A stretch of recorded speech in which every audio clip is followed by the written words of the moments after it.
ఈ రోజు నీ దగ్గర ఏది ఉంది, అది ఉంది, ఇది ఉంది, ఇది లేదు, అది లేదని బాధపడేదానికంటే ఉన్నదానిని బట్టి దేవుని కృతజ్ఞతాస్తుతులు తెలియచేయటం మంచిది. దేవునికి స్తోత్రం. దేవుడు ఆ కృప, ఆ ధన్యత మనందరికి ఇచ్చినందుకు వందనాలు తెలియజేస్తూ ఒక చిన్న మాట, ఒక చిన్న మాట చెప్పాలనుకుంటున్నా. సంఘములో చిన్న పిల్లలు గాని, వృద్ధులు గాని, స్త్రీలు గాని భేదం ఏమీ లేదు. అందరూ సమానమే. ఎక్కువ తక్కువ, చిన్న పెద్ద అనగా గౌరవ మర్యాదల్లో తేడా ఉంటున్నాయేమో అంతే తప్ప పెద్దవారికైతే కొంచెం మర్యాద ఇచ్చి మాట్లాడడం, చిన్నవారైతే ప్రేమతో గద్దించటం ఇలా ఉంటుందేమో గాని ఇందులో హెచ్చు తగ్గులు, ఎక్కువలు తక్కువలు, ముందొచ్చాను వెనకొచ్చాను అని చెప్పడానికి లేదు. అయితే దీన్ని ఉదాహరణ చేసుకుని ఒక చిన్న మాట చెప్తాను నేను. ఇలాగే ఒక రెండు ఇటు మధ్య వాదన జరుగుతున్నాయంట. ఆ రెండేంటో తెలుసా? ఒకటి బ్లేడు, ఒకటి గొడ్డలి. ఎంతమందికి తెలుసండి బ్లేడు గొడ్డలి? అందరికి తెలుసు కదా. బ్లేడు గొడ్డలి రెండిటికి వాదోపవాదనలు జరుగుతున్నాయి.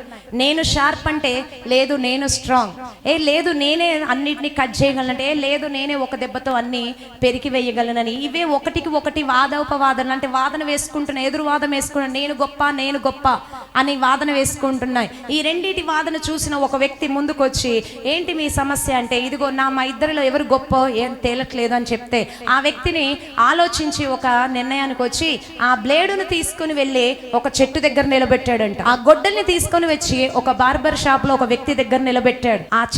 ఆ బ్లేడుతో అన్నాడు, ఇదిగో నువ్వు బ్లేడు చాలా షార్ప్ అంటున్నావు కదా, ఇదిగో ఈ చెట్టును కట్ చేయి. ఇదిగో గొడ్డలి నువ్వు చాలా స్ట్రాంగ్ అంటున్నావు కదా, ఇదిగో ఈ వ్యక్తికి గడ్డంగి షేవింగ్ చేయి అన్నాడంట.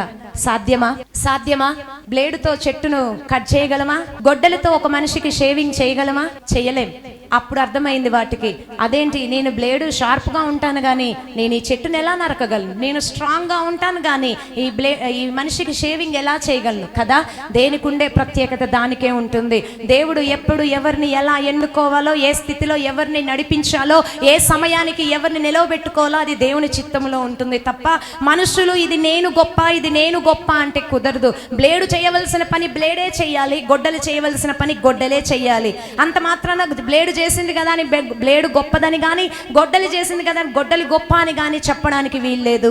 దేవుడు ఏ సమయానికి ఎవరిని అక్కడ నిలబెట్టుకుంటే వారి ద్వారా దేవుడు పని నడిపించుకుంటూ వెళ్ళిపోతాడు. మోషే కాలం అయిపోయాక దేవుడు ఎవరిని ఎన్నుకున్నాడు? యెహోషువని ఎన్నుకున్నాడు. మోషే ఎక్కడి వరకు రాగలిగాడు? యోర్దాను యువతలే ఉండిపోయాడు. నేను అది చదివినప్పుడు గుండెలు మెలిపెట్టాయి.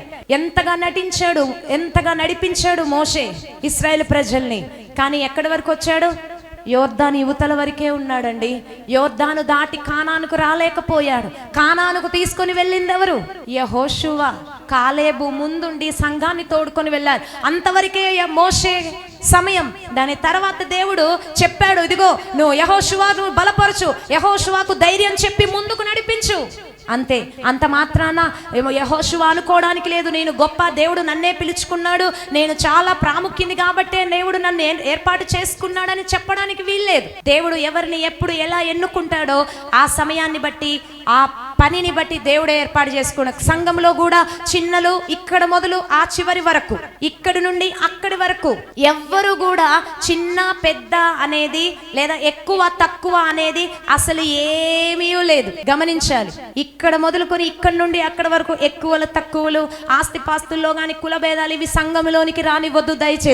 దయచేసి చెబుతున్నాను, సంఘంలోనికి ఎక్కువలు తక్కువలు రానివ్వద్దు. మీరు సంఘములు ఆ ఆవరణము దాటి లోపలికి వచ్చారా, అందరము ఒకటే. మీరు అక్కడి నుండి ఇక్కడికి దాటి వచ్చారా, అందరము ఒకటే. ఒకే హృదయం, ఒకే మనసు, ఒకే ఆత్మ కలిగిన వారమై ఉండాలి. ఇదే వాదన యేసయ్య శిష్యుల్లో కూడా కలిగిందా లేదా? యేసయ్యతో 3.5 సంవత్సరములు సేవ చేసిన ఆ 12 మంది అపోస్తులలో కూడా నేను గొప్ప అంటే నేను గొప్ప, నేనే యేసయ్యకి ఎక్కువ ఇష్టం, యేసయ్య నన్నే ఎక్కువ ఇష్టపడతాడని వాదోపవాదనలు వేసుకుంటే యేసయ్య ఏం చేశాడండి? ఆయన పాదములు, అందరి పాదములు కడిగి నడుముకున్న తువాలుతో వారి పాదములను తుడిచి రొట్టెను ఒక్కొక్క రొట్టె ఒక్కొక్కరికి ఇవ్వచ్చు కదా, కానీ ఏం చేశాడు?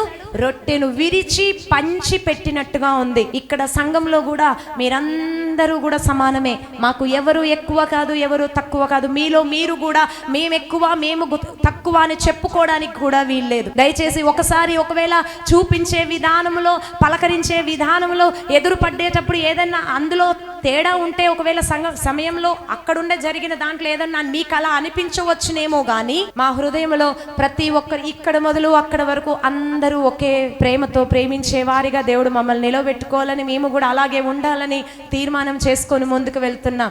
కాబట్టి మీలో మీరు విభేదాలు రానివ్వద్దు. దయచేసి సంఘంలోనికి అవి మరీ ముఖ్యముగా రానివ్వద్దని దేవుని పేరట మనవి చేస్తూ నాకు ఇచ్చిన సమయాన్ని ముగించుకుంటున్నాను. Thank you. God bless you. దేవుడి ఈ మాటలన్నీ దీవించి మన వినికిడిలో ఆశీర్వదించును గాక.